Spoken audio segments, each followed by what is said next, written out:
வணக்கம். இன்று நம் காணொளியில் மா. சிங்காரவேலர் பற்றிய தேர்வு நோக்கில் சில முக்கிய குறிப்புகளைக் காணலாம். கம்யூனிஸ்ட் இயக்கத்தின் முன்னோடி என்று அழைக்கப்படும் மா. சிங்காரவேலர் பிப்ரவரி 18, 1860ஆம் ஆண்டு சென்னை மயிலாப்பூரில் பிறந்தார். உயர்நீதிமன்ற வழக்கறிஞராக பணிபுரிந்த அவர், காந்தியடிகளின் அழைப்பை ஏற்று தனது வழக்குரைஞர் பணியை கைவிட்டு சுதந்திரப் போராட்டத்தில் முழுமையாக ஈடுபட்டார். 1917இல் இந்திய தேசிய காங்கிரஸில் இணைந்த அவர், காந்தியடிகளின் தலைமையில் நடைபெற்ற ஒத்துழையாமை இயக்கத்தில் தீவிரமாக பங்கேற்றார். காங்கிரஸ் தொண்டர்படை என்ற இளைஞர்கள் அமைப்புக்கு தலைவராகவும் பொறுப்பேற்றார். மேலும் இந்தியாவின் முதல் தொழிற்சங்கமான சென்னை தொழிலாளர் சங்கத்தை 1918இல் தொடங்கினார். 1921ஆம் ஆண்டில் தனது வழக்கறிஞர் வங்கியை தீக்கிரையாக்கி தனது ஒத்துழையாமையின் தீவிரத்தை வெளிப்படுத்தினார். ஆரம்பத்தில் காங்கிரஸில் இருந்தாலும் 1917 ரஷ்ய புரட்சியின் தாக்கத்தால் மார்க்சியம் மற்றும் கம்யூனிச கொள்கைகளால் பெரிதும் ஈர்க்கப்பட்டார். கயாவில் நடந்த அகில இந்திய காங்கிரஸ் மாநாட்டில் அவர் ஆற்றிய உரை பிரசித்தி பெற்றது. ஆம், 1922ஆம் ஆண்டு கயாவில் நடைபெற்ற காங்கிரஸ் மாநாட்டில் கம்யூனிச கொள்கைகளை முன்வைத்து தன்னை ஒரு கம்யூனிஸ்டாக வெளிப்படையாக அறிவித்துக் கொண்டார். 1923 மே 1இல் இந்துஸ்தான் உழவர் உழைப்பாளர் கட்சியை ஆரம்பித்தார். இந்தியாவில் முதலில் மே தினத்தை சென்னையில் சிங்காரவேலர் தலைமையிலான லேபர் கிசான் கட்சி கொண்டாடியது. இந்த நிகழ்வில்தான் இந்தியாவில் முதல் முறையாக செங்கொடி ஏற்றப்பட்டது. இந்த நிகழ்வை குறிக்கும் வகையில் தொழிலாளன் என்ற தமிழ் வார இதழும் லேபர் கிசான் கெஜெட் என்ற ஆங்கில இதழும் நடத்தப்பட்டன. மேலும் லேபர் கிசான் கட்சியின் வாயிலாக பல்வேறு தொழிற்சங்கப் போராட்டங்களை முன்னின்று நடத்தினார் சிங்காரவேலர். கம்யூனிச கருத்துக்களை பரப்பியது மற்றும் ஆங்கில அரசுக்கு எதிராக சதி செய்தது ஆகியவற்றை காரணம் காட்டி மார்ச் 6, 1924 அன்று சென்னையில் காவல்துறை அவரை கைது செய்ய முற்பட்டது. ஆனால் அப்போது அவர் கடுமையான டைபாய்டு காய்ச்சலால் பாதிக்கப்பட்டிருந்ததால் அவர் கைது செய்யப்படாமல் உடல் நலக் குறைவு காரணமாக ஜாமீனில் விடுவிக்கப்பட்டார்.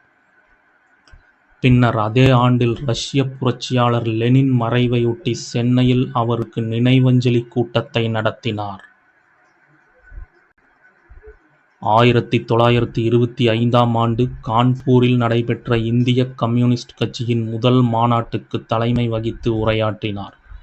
இந்த மாநாட்டில் தான் இந்திய கம்யூனிஸ்ட் கட்சி அதிகாரப்பூர்வமாக நிறுவப்பட்டு அதன் அமைப்பு முறைப்படுத்தப்பட்டது.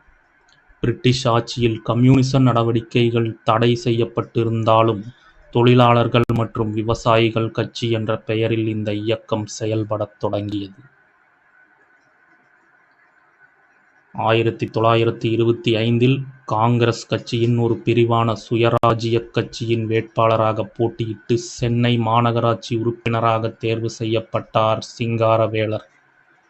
மாநகராட்சி உறுப்பினராக இருந்தபோது பள்ளி குழந்தைகளுக்கு மதிய உணவு திட்டத்தை அறிமுகப்படுத்தினார்.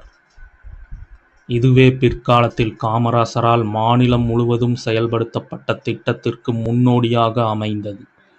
மாநகராட்சி கூட்டங்களில் பிடிவாதமாக தமிழிலேயே பேசி உள்ளாட்சி அமைப்புகளில் தமிழ் மொழி பயன்பாட்டிற்காக போராடினார்.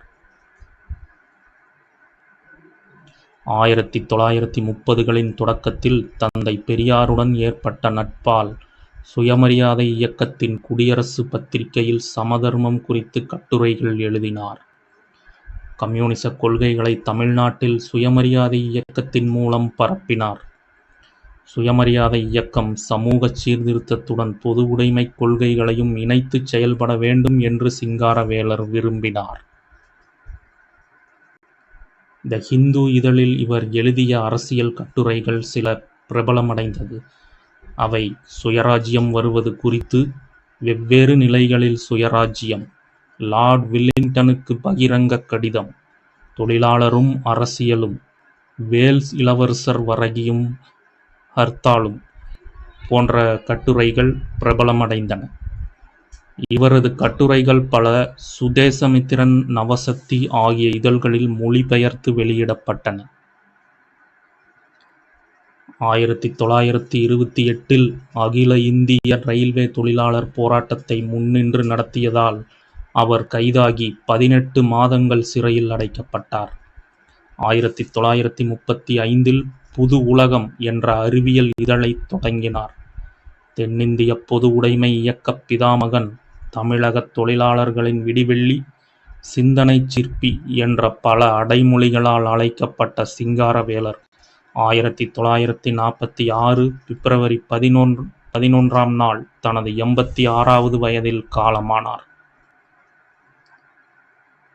இவ்வாறு காங்கிரஸ், சுயமரியாதை இயக்கம், கம்யூனிஸ்ட் கட்சி என்ற திசைவழியில் அரசியல் பயணம் மேற்கொண்ட சிங்காரவேலர் தென்னிந்தியாவின் முதல் கம்யூனிஸ்ட் மற்றும் பொது உடைமை இயக்கத்தின் முன்னோடி என்று போற்றப்பட்டார். நன்றி.